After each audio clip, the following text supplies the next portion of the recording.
Welcome to Full Scope, a podcast with two guys in their 20s, giving their perspective on the games that we love and the story behind it all. I'm your host, Wellington Burns, along with my counterpart, Savon Morris. And Savon, before we start, are you ready to see the White Snowman in a Game 7? Are you ready to see the White? Yes, I love the intro because I was just thinking in my head. I was just gonna laugh regardless of what will happen. But yes, the Great White Snowman, In a Game 7. Popovich, bringing his team back from a number 2 seed in the West. Come on, man. That's you impressive. gotta love that guy. It doesn't end. It just year after year just continues. Just consistency and excellence. It's pretty incredible.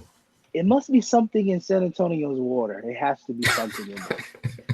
To bring these guys of the amount of talent they don't have. Derek White, Forbes.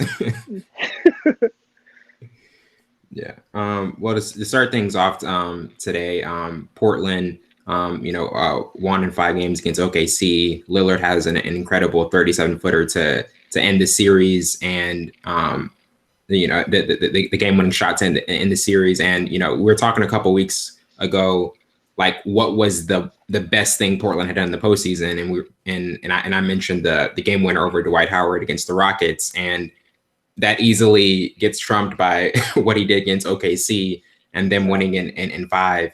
And he had an incredible series. I mean, he had 50 points in that game, 10 made threes, had I think 34 at halftime, and then averaged 33 in the series, 48% shooting from 3, and just was a really just breakout performance in this series.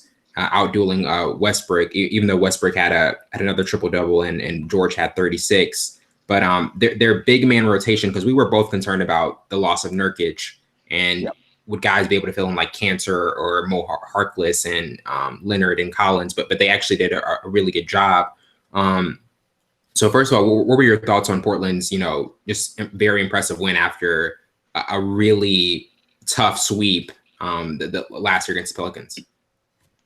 A couple of things here, man.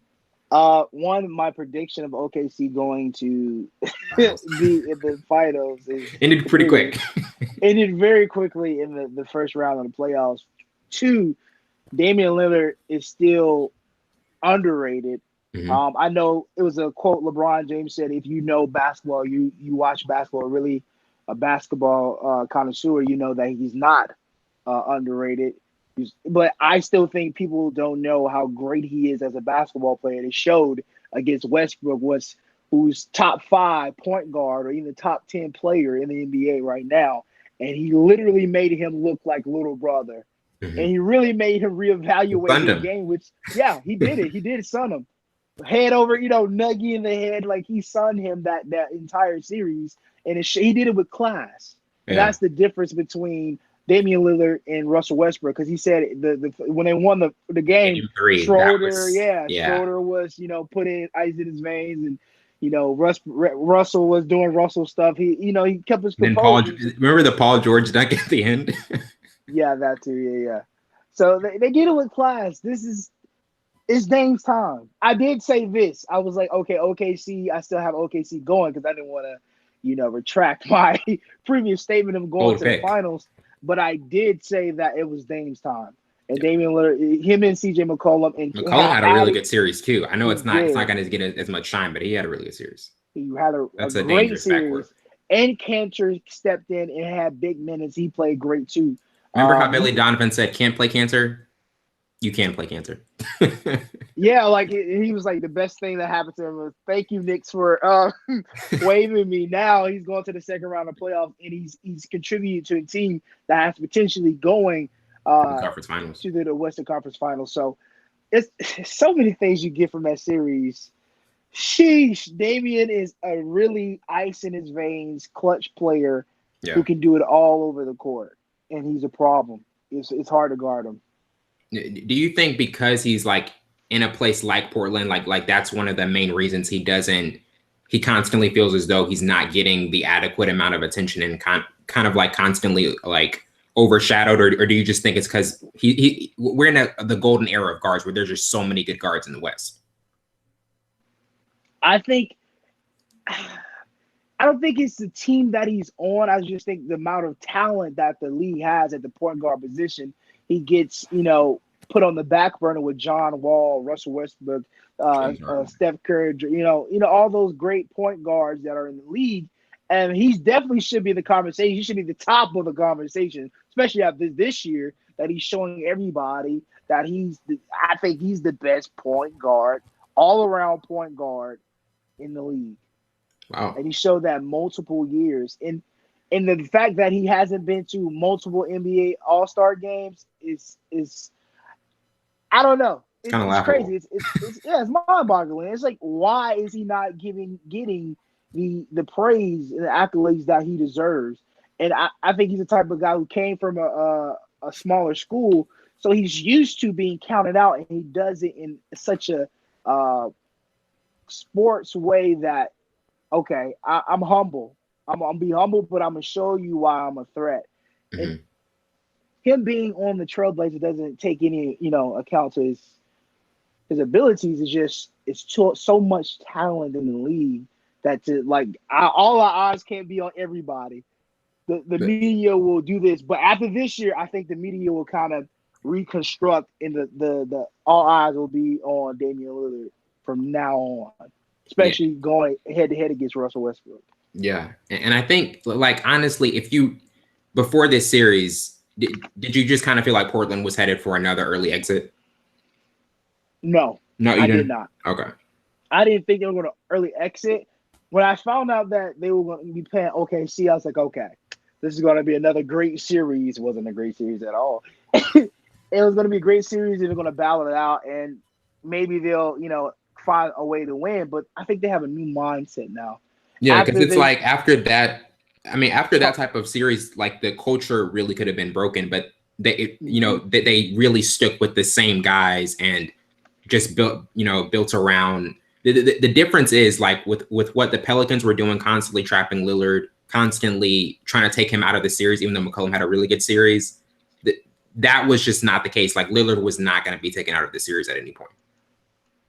Not at all. He's a guy that understands. He has a great high basketball IQ, and he understands his weaknesses and strengths. And then just talking with the owner of the Trailblazers, it just started there. The direction they wanted to go as a basketball team, and adding Cantor, just CJ starting to become even a better shooter and a better two-way player. Damian Lillard starting to zero in on, okay, I'm going to take the torch. This is my team. I think the whole narrative changed when you start with the owner. You have meetings with the owner to try to narrow down what's the direction of the team. Because I think Damian will leave if anything wouldn't happen, because it's the same thing every single year. It's redundant movement from the GM and from the owner. So okay, what are we going to do? How can we change the narrative? Mm-hmm. How can we add more talent to the basketball team and make it past the first round? You're looking at what happens when you listen to your players, So yep. Damian is playing Damian ball. It's Dame's time. Hashtag Dame's time. Dame Dollar.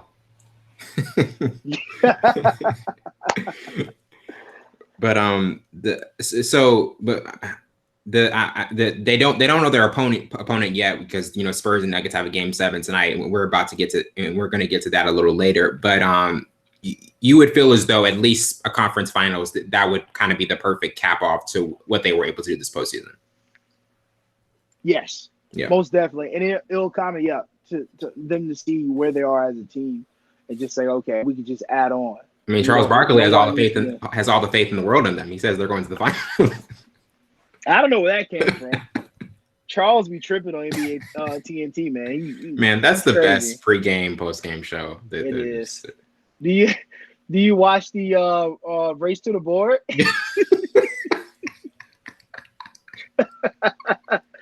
The race to the board is so funny, especially when Charles Barkley was like, oh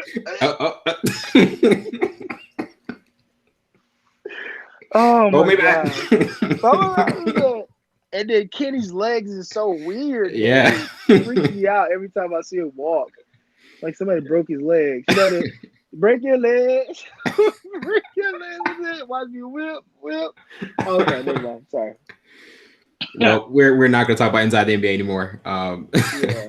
But with OKC, this is they haven't won a playoff series since Durant left, and that's one of the biggest things that's going to be chronicled with this early another early playoff exit, because the first year, they lose to Houston, and you can make the case that okay, that was a justifiable loss because it was a 47-win team. Westbrook was having a triple-double MVP season, but had no other sustainable help. And then, but the next year, they lose to a young Utah team. Donovan Mitchell's incredible.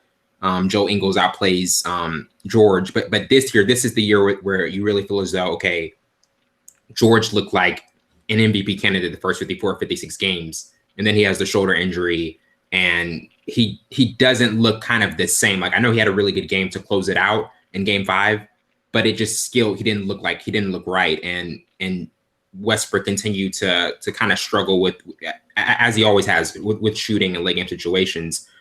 So with another early playoff exit, what are your thoughts with this team and kind of how they're set up for the future? Because Westbrook has Westbrook, Adams, and Paul George are under lucrative contracts right now. It's going to be extremely hard for them to obtain anybody to add to the talent of their basketball team because of the lucrative cut. Okay, I'm doing my podcast. Hold up. Can Dad move it? I'm sorry, guys. Full scope listeners, please bear with us. Yes, ma'am.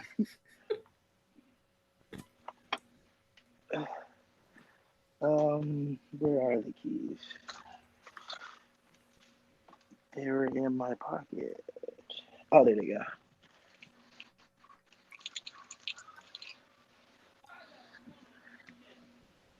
It's a great sorry guys. We apologize.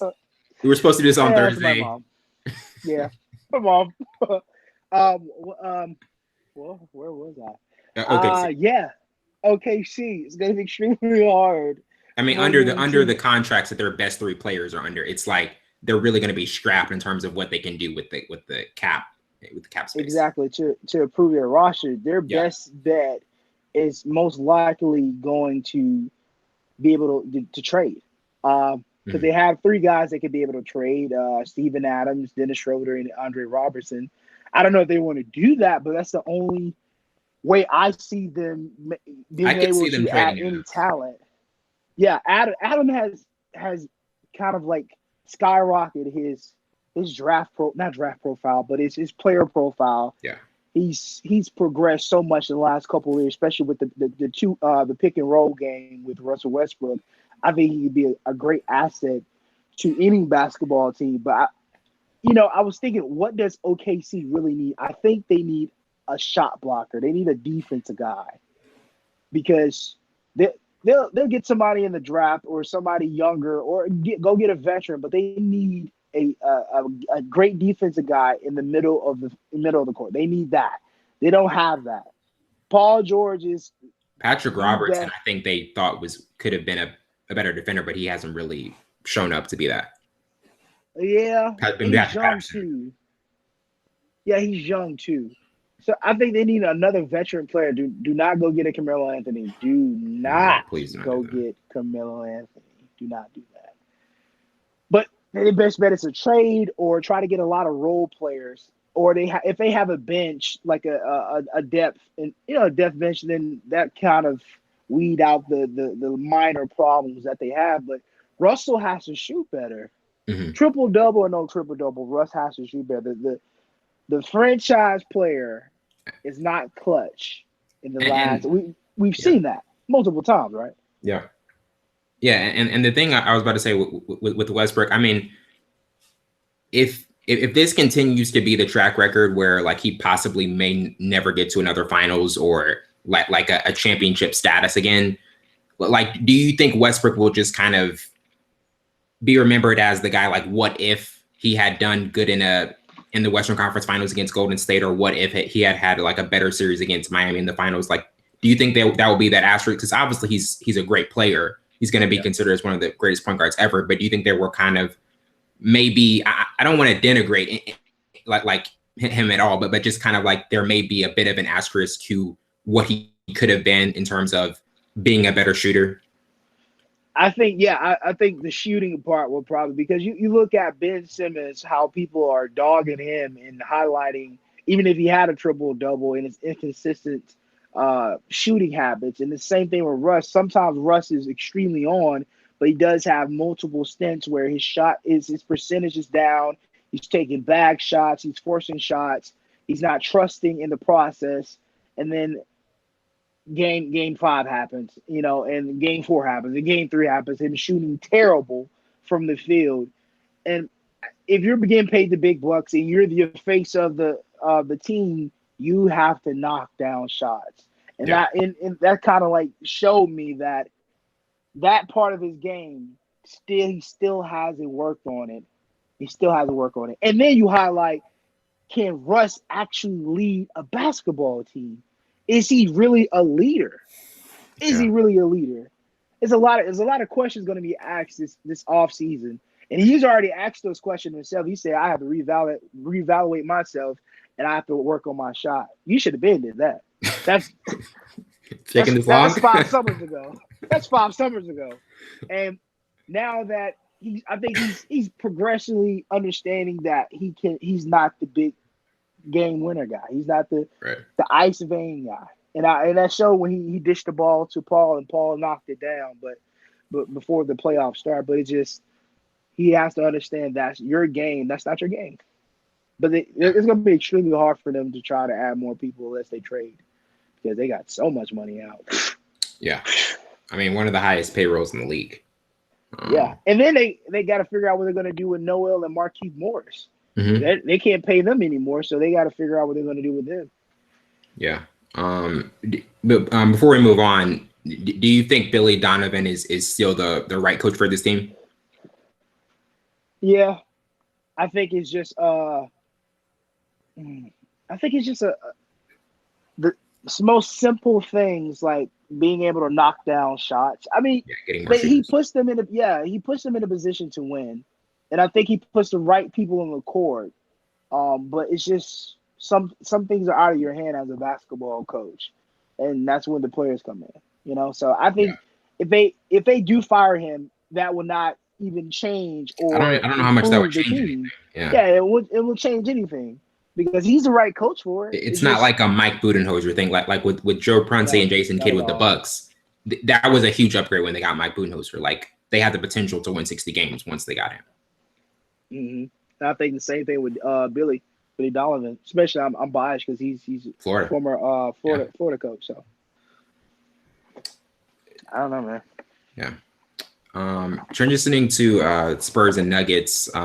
Aldridge and DeRozan in Game 6 Aldridge had 26. DeRozan had 25 to win by 17, and Jokic had an incredible performance. Had 27 of his 43 points in the second half, having the third highest point total in the postseason, right behind Lillard and Kevin Durant in Kevin Durant's performance last night.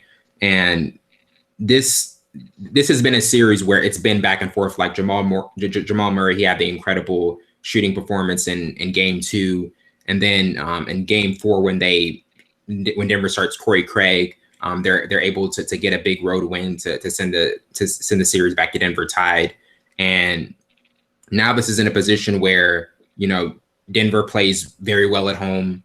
The Spurs obviously have a ton of experience, and you were talking about, like, if Denver plays the way like they should play, like, experience really shouldn't matter. But a game where experience, I think, does matter is a Game 7. And I would still give the edge to Denver, because just based on how well they play at home and how Jokic is kind of finding an offensive rhythm. But with this game, first of all, who do you give the edge to, and also, like, who do you think could pose a bigger threat to Portland in the next round? That's a good question. I want to say Denver, but I have to give it to the Spurs because, like you said, Game 7, that's when experience comes in. and I think this is one of its more experienced team than Denver is, especially them being at number 2. And then if you're really the number 2 seed in the Western Conference Finals, you should be either 4-1 or 4-2. 4-0. Yeah, 4-2, whatever. Yeah. Get them out of here. Yeah. Get the Spurs out of here. But that's when you have a great, well-oiled team led by the Great White. This great snowman. And they do everything right. And then DeMar still hasn't shown up like I wanted him to. But he's still kind of, getting in the mix. And LaMarcus Aldridge, who's like a silent killer. He's really a silent killer. He still has it, man. He still got it. But I think Spurs have a ton of silent killers. Yeah, a ton of silent killers, and they have an extended bench, and they play well. I would have to give it to the Spurs just because of their experience, because of the more veteran players they have on that team. And Denver is so inconsistent because Jokic can go out one night, and then Murray will go all night, and then no one will have a big game, and they'll lose. And then the next game, they're all like, "Oh, we got to pick it up." Like they're too inconsistent to play with the hot Trailblazers team who's playing great basketball, led by Damian Lillard. Yeah. So I'd rather give the edge to the Spurs, who are a fundamental team and coached by one of the greatest coaches of ever, coach basketball. Ever. Yeah. And Popovich. So I have to give it to the Spurs. Now Denver has the better talent, but it's not showing. It's not showing. And then they'll get tired out going 7 games. I'm not saying the Spurs won either. And the more time that Damian has to rest, come on, man. It's gonna be a long series for anybody, for that matter. And the thing with the Spurs, they were, I believe, leading by 10 in the first quarter. Shot 67% from the field, and Denver missed all 7 of their 3-point attempts in the first quarter, and that's just not something you really see with this Denver team that is a high potent 3-point shooting team. Would you attribute that more to the road being on the road, or maybe there's more inconsistency with this Denver team than we expected in the first round? I think it's more inconsistencies because it matters if you're on the road, but if one of your best guys, Jamal Murray, goes for 7 from 19 and then 1 from 5 from the 3-point line, that I should tell you something. He's inconsistent. We've talked about this multiple times. Yeah. And then Joe just went off. That's good. But everybody else was like, non-existent. Yeah, non-existent. So they're too inconsistent. Jamal Murray is definitely inconsistent because some nights he'll have us like, yo, where has this guy been? This guy. And then other nights, just like, that night, 7 from 19, 1 from 5 from behind the, 3-point line. I want more consistency from him. He's supposed to be the head of the team. I think he is. I think he should be. Mm-hmm. Because sometimes Jokic is not even, playing great basketball. He's just mediocre some nights, and Murray has to step up and take over.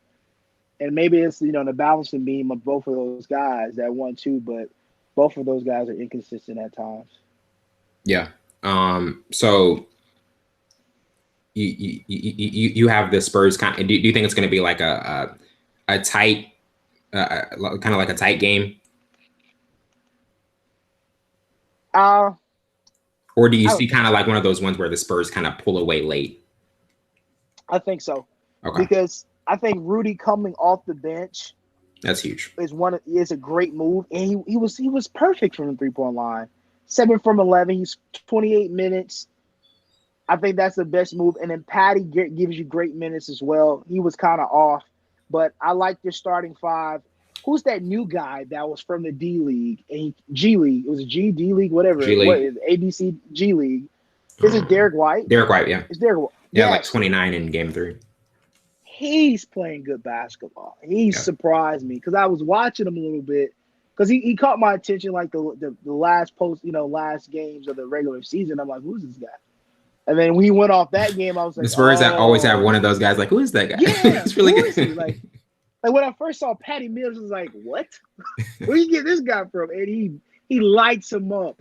So it's like they have the Knicks. They're like the Patriots. They find these different players, having 1-year contracts. Okay, I don't know why I always go to football, but but I have to give it to the Spurs because they do the right things, man. And DeMar is playing good basketball. He's not playing like Kyle Lowry.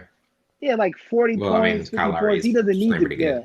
No offense to the Raptors. Now he is. Because in one game, you got to throw that in there. You had to throw that in there. I heard that. But no, I give it to the Spurs. I think it's going to be the same kind of score, like 120, one-on-one, in that high scoring vicinity. Yeah, it's going to be high. Is that even high scoring, 121? That's not even high scoring. That is high scoring. I mean, in terms of remember the Sixers when they had like 142 against the Nets? And it was that's like, okay, you gotta shoot it. Okay, all right, shoot it. And then I'm gonna shoot it. Then don't play defense. We're gonna shoot. Like that's what that was. I mean, that's 121. That's high scoring. That's a high score. Anything over 100, I feel like, because we've seen a couple series, Celtics, only average 90. I think average 90 points in that series. So it wasn't, it just depends. But the Spurs. But of course you pick the Toronto. That's that's an easy pick. I could have picked Milwaukee. What do you mean? Like Toronto. Oh, for the finals pick? Yeah, for the finals pick. Oh, I mean, that was a 50-50. I was like in a 50-50 situation with them and the Bucks, and I just kind of gave the slight edge to Toronto. So look, I had OKC because I believe in Paul George.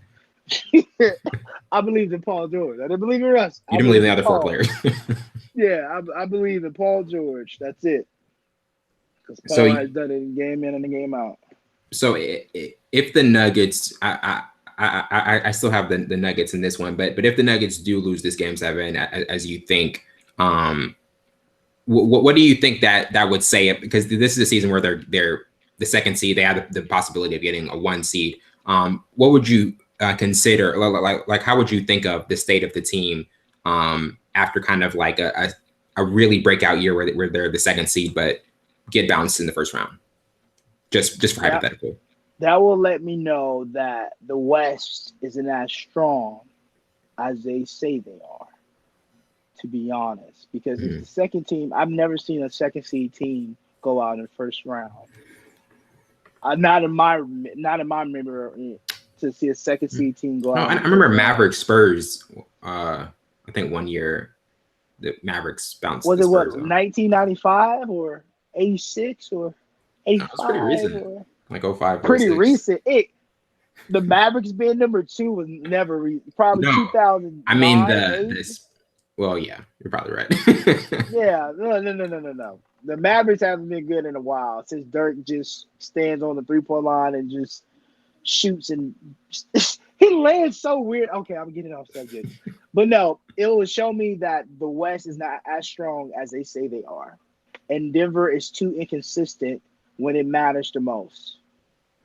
That's what it tells me about the Denver team. Because I had Denver, being the number 1 seed. They were the number 1 seed at one point, and then they kind of like went on a decline because the inconsistencies of Murray and Jokic. So that tells me West is not as strong. If they're number 2, you got to take into account Lakers didn't start off right. Rockets didn't start off right. 2010 was the year the Mavericks lost the 2 seed to the Spurs. Oh, but the Spurs still had all their horses. Yeah. Yes, they had everybody. And then I'm pretty sure 2010, that's when I think Jason Terry was still there. Mm-hmm. Yeah. JJ Barrett. Yeah. JJ Barrett. All those guys were still there. So yeah, that's a little different. But yeah, they have the more. This isn't the same San Antonio. I see what you're saying. This isn't the same high-powered. Yeah. I mean, they still have DeMar DeRozan. They still have Aldridge, but Gay's coming off the bench. And then if you can't name anybody else, Bellinelli hasn't been decent in a while. You can't name anybody else on that team that's like, yeah. Mm-hmm. It wasn't Manu Ginobili, Tony Parker, Tim Duncan, Who was on those squads? I think Patty Mills was on that squad. Yeah. Danny Green. Who's that? Boris Diaw. Yeah. See, that's like 7 players that were off rip. I just named you 3. That's it. Yeah. That's the difference. But yeah, that's the thing. You know, the West is not as strong as they say they are, and Denver is too inconsistent when it matters the most. Yeah. Transitioning to Rockets Warriors. But before we get to Rockets Warriors, we got Rockets Warriors, Bucks-Celtics, Toronto Philly. Out of those 3, which one has your most interest? Rockets Warriors. Yeah. 27 consecutive three-pointers. You've been waiting to say it. Hey, look, I was waiting for you to bring this up. 27 consecutive. Now it's redemption time. Redemption time. Early thoughts? They will not play like Josh try to play James Harden. They'll let James Harden be James Harden because, one, James is going to shoot himself out of competition. That's how they beat them. Because they went to Game 7, right? Yeah? Yeah, last year. Yeah, went to Game 7. Chris Paul's healthy. Chris Paul's healthy, but they're not the same. How much of that? Because like many teams wouldn't want to play the Warriors this early, but I think the upside to this is that Chris Paul is a lot healthier right now.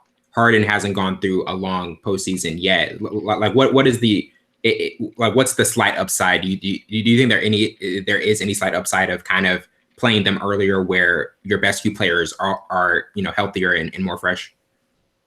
That is the upside, and that everybody, it's kind of, I can't see an upside. The only upside I see is KD for the Warriors. Okay. He's the upside in his entire. He changes this entire series. If he continues to take over games like he does, no one can check KD on the Rockets. No one. He's looking like the best player in the world, Savon. I think he is the best player in the world. I think I'm there. No one can hold Last night, I was thinking about saying this. Last night when I was watching the Clippers game, I'm like, I think he's the best player in the world. A lot of people say, "Oh, he hasn't dethroned LeBron James." LeBron James is solidified. Yeah, he's solidified. And we do say the 28-8-8 is kind of like mediocre now because he always does it. Mm-hmm. But I do say KD has that Mamba and Michael Jordan mentality to take over games and finish games. That's since why game 2, he's been averaging 41. Exactly. That's why I think that he's dethroned LeBron, because LeBron doesn't have that, or he doesn't want to have that. I don't know what. He doesn't take over games. He doesn't finish games. This is what you want out of your best player. This is what you want. He makes a statement. You know who I am. Then he just goes on to average 41. Everybody they'll say he has a dethroned because he went to the Warriors, but he's still the best player on the Warriors. Mm-hmm. Yeah, he was the best player on OKC. He was the best player with the Supersonics. He's the best player on Texas. Like he was the best player. He is the best player. He was the best player everywhere. G League, D League, ABC. It doesn't matter what league he's in. He's the best player. He's the best player in the league, hands down. I'll give it to him. He's the best player in the league. He's the upside. He's the difference maker. If KD was not on the Warriors will not be this good. They'll be good, but they won't not this good, not this potent. Beating Cavaliers, they had to get KD, because if KD wasn't on that team, LeBron James will have another ring. Yeah, he could have had another ring the first game. JR, that momentum kind of killed things. Just like, they could have made it up. No, once that momentum Not after that. Yeah, no. I mean, it was already confirmed LeBron was going to the Lakers after that game. Yeah, exactly. You thinking in mind like, do we have a timeout? This is the team I'm with. This team I'm going to be with for the rest of my prime. I'm just gonna play this, but I already signed to the Lakers in my head. I just don't know it yet. My kids already moved, so whatever. But that's the difference. But now, Chris is healthy, but I don't think it was the same thing will happen like it did last year. They're going to shoot themselves out of being able to compete. So you like the Warriors like in 6 in this one? No, it's going to Game 7. Okay. Almost I was definitely. just It's going game 7. because you were taking away the game 7 interest out of this one. You're like, I don't Oh know. no, I no, don't no, know. no, no, no, no. Because you This see, is definitely 7. KD went for like 40 and 45 and the they still Clippers, lost yeah, in game 40, yeah, 5. they still lost. Yeah. So I'll definitely think it'll go to game 7, but I think it's going to get to a point where Warriors are going to be super hot. Everybody's going to be super hot, and then the Rockets going to play keep up basketball, and they're going to shoot themselves out of competing. And they're gonna worry. They're going to hurry. They're going to get frantic. I don't think Chris Paul has enough juice in him to like keep everything calm or have enough, stability to keep everybody calm like James. Because James is going to put it up regardless. Step back, jump, shoot.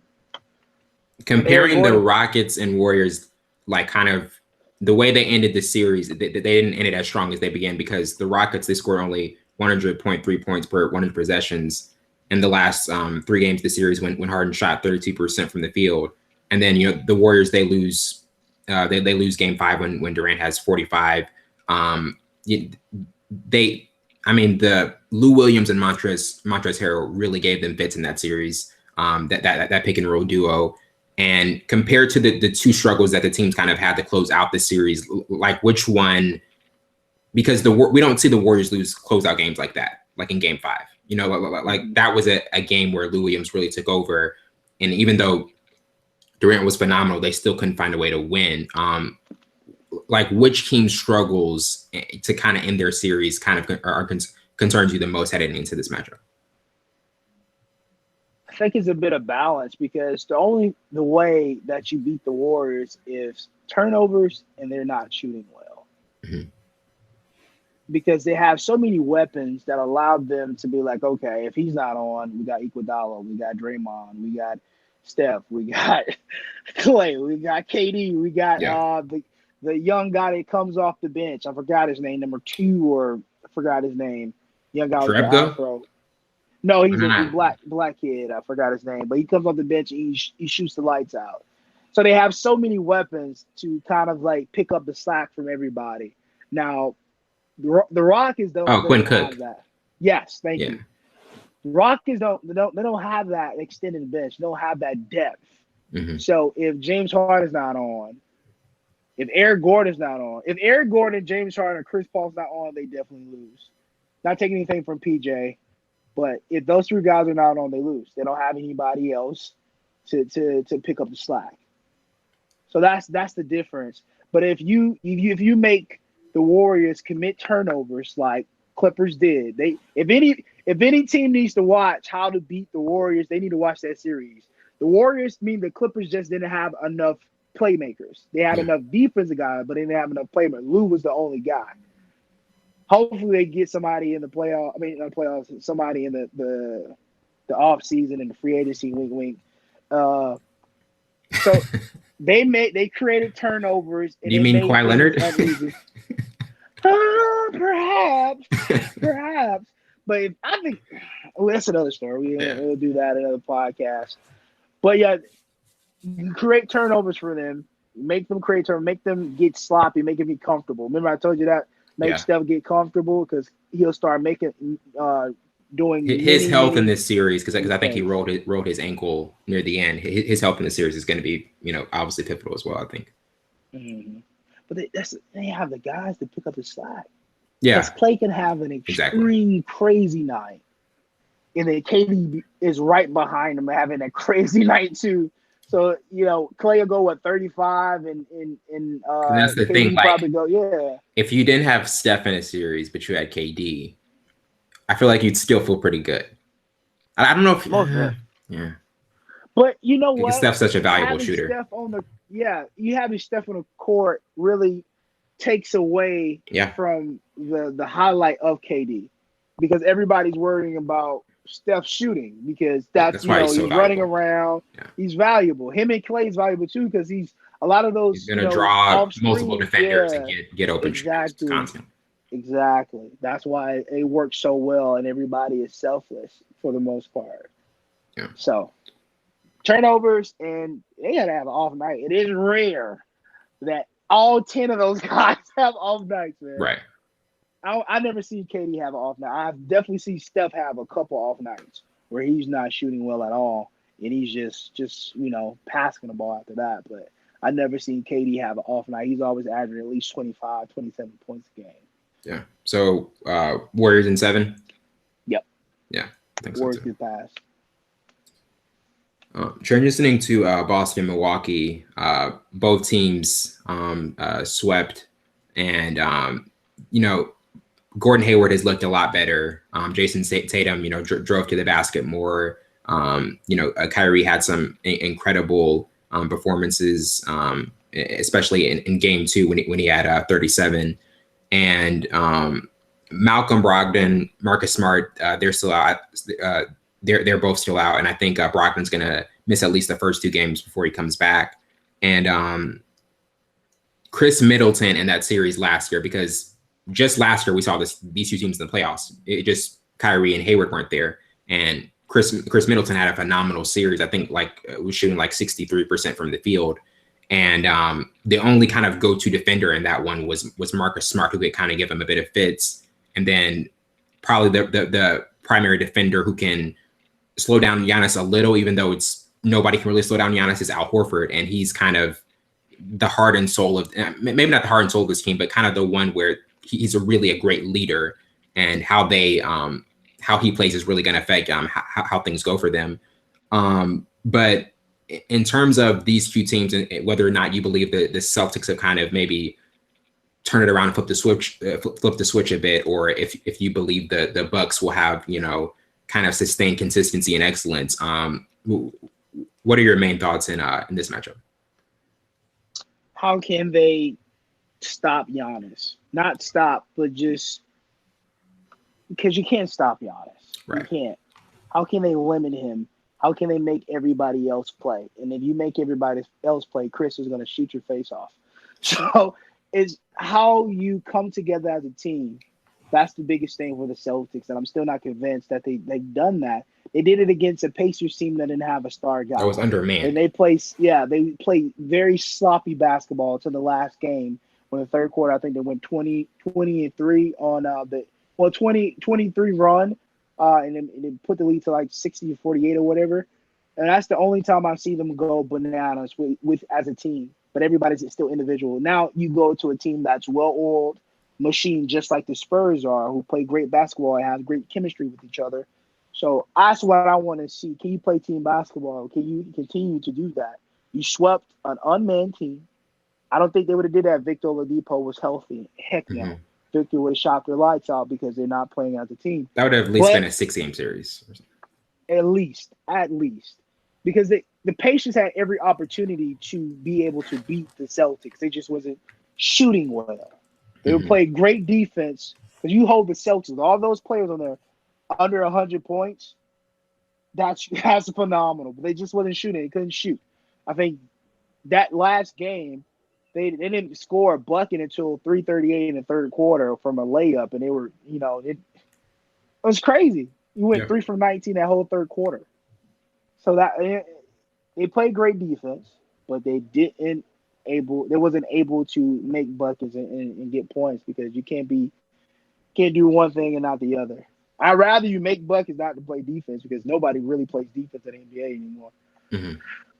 But the Bucks is going to be a hard task. Do you think the Bucks can continue to shoot so well? Yes, I think so. Because if they're all zeroed on Giannis, I think they have enough great players to be able to knock down shots if they're zeroed in on Giannis. And I'm interested how Eric Bledsoe will redeem himself against Rozier, because Rozier get him fits last year. So I think it's going to be an interesting series. Now, if the Celtics can band together and actually play team basketball, then they will beat the Milwaukee Bucks, because they have the talent to. Yeah. But if they don't, oh mama, there goes that man. Who's that man? It's gonna be a crazy series though. Now I'm down to it's so many great games. I don't know which one. That's the thing. This second round is gonna be epic. Woo! Which one? You asked me which one you're more interested in watching. Which one is for you? Warriors, Rockets, Celtics, Toronto, Philly. Bucks. Philly. Toronto. It's gonna be a really interesting matchup. Really? I mean, No, I'm still the Rockets and Warriors is still. I think it's still gonna be the best matchup.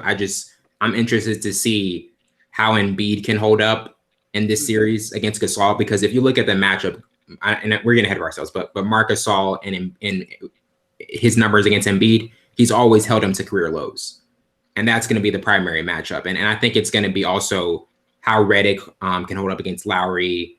The Butler Kawhi Leonard matchup is going to be very interesting because you got two great two-way players going up against each other. And then I think they have enough big men to kind of give Embiid different looks, so they won't try to solidify him in the paint, and so he doesn't have a slow start because they have Gasol. They still have Ibaka, correct? Oh yeah. They have Ibaka. They have Gasol. I think they have one more other guy that they kind of rotate in, but they have enough big men. I think Anunoby is going to be back for this series too. I think so. Yeah. So they have enough looks. It's going to be. But before we move on, in terms of the player from Boston that kind of needs to be more of an X factor because in guarding Chris Middleton, because Marcus Smart's not going to be there for this series, and like you said, if Giannis is having some minutes where he struggles, which I don't think he's going to struggle a lot in this series, probably not at all. Chris Middleton is that go-to guy, and he had 60, shooting 63% from the field in that series last year. Like, who do you see kind of being the primary defender for Middleton? It has to be Tatum. Tatum has to check him. Yeah. I would say Jaylen Brown, but I think he's too quick for Jaylen Brown. And he has a quick release. So I think Tatum is the best guy to kind of handle him because I think Tatum is stronger than people give him credit for, and he's smarter than people give him credit for, but he's kind of lazy. So I think this series he's the only one I see to check him. Mm-hmm. I wouldn't say Jalen. I wouldn't say Rozier. It has to be Tatum. That's the only guy I see, because Smart will probably be able to check him, but he's not going to be the series. So Tatum is the next man up. So he has to do the job. Who would you give that to? I'll give it to Milwaukee. Okay. I just don't see them work. I just don't see them playing as a team. I mean, this is the thing. All year, when the difference between this Celtics team and the Celtics team from the last few years, when they met adversity, they responded like amazingly. But now this year, it's been like the complete opposite. It's everybody pointing fingers at the other. Nobody being on the same page. Kyrie trying to take more of a leadership role, even though it's really Al Horford who's the kind of the true leader, doing it by example type. Even though Kyrie, this team is quantum leaps better with Kyrie compared to last year, but still Horford's the leader, and I just they're looking better. Hayward's looking better. I mean, all signs are pointing up to that they're finally clicking at the right time. I just still don't think they're going to be able to respond to adversity well against this type of team with how Giannis is looking. I don't think so either. Yeah. I think it'll be Iron basketball and 6. Would you say 6 or 7, 6 maybe? It just depends on the first 2 games. Yeah, and I know that's the first 2 games will be pivotal. Sorry, to see how they play Giannis, and if they do play Giannis the way I think they're going to play him, how Chris Middleton is going to be able to shoot. Yeah, because but I do say Milwaukee wins because I just don't see the Celtics. They haven't shown me anything. Yeah, they need, and then before it's too late, they probably need another year. Kyrie's going to be gone. Probably will be. I don't think he stays. I think it's just too much. I don't think he could be a leader, to be honest. Now, I think if the Celtics shock us, is it going to be pretty much because of them just gelling at the right time and everybody fitting in right, or is it going to primarily be Kyrie being having just superhero scoring performances? I think it's probably going to have him to go off. Yeah, he's going to have to go off To be Uncle Drew honest. mode. Uncle Drew mode. Definitely Uncle Drew mode. Because you see him when he was with the Cavaliers, the difference it was because he didn't have that stress on his shoulders of being the leader. LeBron did that. LeBron took that. Kyrie looks so That's much why, more stressed now. Goodness. yeah, he looks so Just look. stressed, and he looks like he's not in the zone anymore because there's so much other stuff you have to be. That's why I said before LeBron came, he wasn't a leader when he came out of college. And for those couple years when LeBron was in Miami and he came, I think it took a lot in Kyrie to be able to do Kyrie stuff. Now you have to be a leader too. They're expecting to be a leader. Now you got a bunch of young guys who was successful without you. Now you have to say, look, y'all got to listen to me. I've done this before. But yeah, we did this without you. That just brings a lot of friction. And before it's going to be too late, they're going to figure it out too late. And then Kyrie's going to be like, ah, man, wish we had another year. Bye. Goodbye. Wish we had another year. Okay, bye. See you. All right. Madison Square Garden. How you doing, Spike? Wow. You think he's going to go to the... I'm not. I was just using an example. Okay. That's funny. Hi, Spike. Oh, man. Transitioning to Philly, Toronto. Perfect contrast here, Stewan. Ben Simmons, Kawhi Leonard. Joel Embiid, Marcus Gasol. Brett Brown, Nick Nurse. Meek Mill and Drake. Just perfect. Perfect contrast everywhere. Yo, I didn't even realize that until you said it. Toronto versus Philly, Drake versus me. They're friends now. Yeah, they're friends. It's all good. It's a city of brotherly love, so you had to forgive them and forgive each other after a while. Yeah. They've got to let Meek in the city. You know, Toronto has to let him. He's got to get through customs. Kevin Hart's going to come up eventually. Oh, yeah. He's going to be at a couple games. For sure. It's going to be a good series. Yeah. Who you have winning? You have winning. I got Toronto in 6. And the reason I say that, because I'm going to be honest, one of these 3 great series isn't going to go 7. I think Rockets Warriors go 7. I think Bucks and Celtics could go 7. I would probably give the slight edge to Milwaukee. But I think with this one, the reason I'm going to say 6 is because Philly's skill kind of remained a mystery to me. Like with Tobias Harris, he kind of struggled from the beginning, caught on a little later. Redick is, I'm a big Redick fan, but they were constantly hunting him. And with switches, like Russell was having a field day, Karis LeVert, Spencer Dinwiddie, all those guys were attacking him in the guard matchups. And I think Danny Green, he may not do that as much, but I think he's going to have an effective shooting performance. And Kyle Lowry is definitely going to try to attack that matchup. And with how Leonard's been looking, and the main X factor in this one, I think, is Pascal Siakam. He's been averaging 22 points, shot 53% against Orlando. And this team just has a ton of better perimeter defenders, and with Siakam, Leonard, Danny Green, and Norm Powell, compared to Butler and Harris at times. So I would give the edge to Toronto in this one. You have any thoughts on this one? Oh, you kind of cut out there. I was trying to let you finish it, so you cut out. Oh, yeah. I'll definitely have to give it to Toronto. I think Ben Simmons will be limited in his ability because he still can't create his own shot. And I don't think they will allow much transitional offense for them. I think they rebound really well, and they play great defense.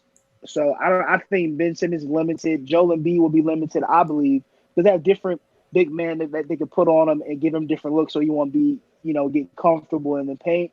The difference maker for them will be Jimmy. Jimmy's going to be Jimmy. Jimmy's going to get his points. But we've seen multiple times where the great players get their points, they still lose. One man can't, Game 1 was the perfect game against Brooklyn when he got 36 and they still lost by double digits. They still lost by double digits because Rush went off. But I think Lowry's playing pretty decent. Kawhi is going to be Kawhi. And then Siakam is surprising me. I'm like, every time I get on Facebook and I look at the NBA what's going to have the pictures. He's Yeah. made 5 3-pointers, and he has like 40. I mean, not 40 points. He has like 30-some points, and 3 steals. I'm like, yo, I didn't think this guy was that good. I did not think he was that good. But I think Toronto definitely in 6. They'll go 4-2. I think the crazy thing is they'll lose the first game. Toronto will lose the first game. I can't even argue that. They always have a history of losing game ones. And this is the thing. This thing, Toronto fans. I'm here for you guys. Don't panic. It's gonna happen, but they're gonna pull it around. They're going to lose the first round, but don't worry. You got 5 more games. Got 5 more. They got 5 more.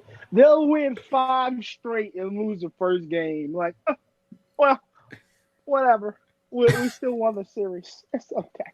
But that's crazy, man. I mean, but if JJ will be limited. I think if the Raptors were given the proposition of hey, you're gonna start off 0-1, but the first game you're gonna play is a game 2. Just like so that no game 1 for us.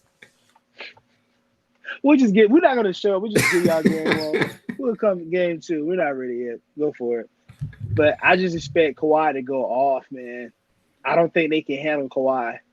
Like that's the biggest thing for me in terms of giving with going with Toronto in this matchup is I just don't see an answer for him. With anybody, I feel as though Butler's kind of the really strong defender who can is the best option to throw at him, but at the same time, Kawhi is looking like the Kawhi from 2 years ago right now. Mm-hmm. He's healthy. He's man. It's just a lot of stuff that. Is he laughing? I don't know if he's laughing. I knew it was gonna be a great season when he opened up. He was like, "I can't even see you." That's how you should know. It's gonna be a great. It's gonna be a Kawhi type year. It's gonna be a Kawhi type year. He hasn't laughed like that since he left the Spurs. But that's crazy. If there's an X factor with either team, and we both like Toronto in this matchup, but if Philly does find a way, who would be the X factor to give them the edge? For Philly or for Toronto? Well, I mean, first start first with Philly and then Toronto. Like if Toronto was able to win this series, who would be the X factor? I mean, for Philly, who would be the X factor? X factor for Philly would definitely be Ben Simmons because they play better when he averages a triple-double. If he could create his own shot, and if he had a jumper, it'll be even better for them. But if they can get in transitional offense, if they can allow him to see lanes and drive and finish and dish, then they'll probably he'll probably be the X factor. But for Toronto, it's definitely Kawhi because the Sixers only win in 4 games against the Raptors this season. When it came to Kawhi Leonard, he didn't play. He didn't play any of that. And I think it was December 22nd at it was December, late December game. 76ers won 126-101. That's I don't know how I remember that. Wow, amazing memory. Just as much as you remember that Game 7 Western Conference Finals when the Rockets missed 27 straight. I will always say that about the Rockets. I don't care. 27 consecutive. 27 consecutive. I don't care what you say. Oh, James Harden did it 22nd consecutive. But without back-to-back MVPs, 27 consecutive. Yeah, I don't care if you win. You know what I'm saying? I don't care if you won the whole thing that the Rockets win this year. But they still missed 27 consecutive freaking 3-pointers, man. But no, if Ben Simmons comes out on fire, it's going to be a different series. Mm-hmm. What if he surprises us? He pulls up from the 3 and he makes it. And he does it again. He makes it again. I think they'll stop the game. Wait. I would stop. Wait. Who are you? Are you Ben Simmons? Recognition? Yeah. Can you pull the back? Can you put can you put your headband on? Put a headband on. Do something different. I just think of Scooby Doo when they unveiled was like mystery. It's gonna be LeBron James under the mask. Like it's LeBron James. No, I'm joking. That's gonna be a good series though. Yeah.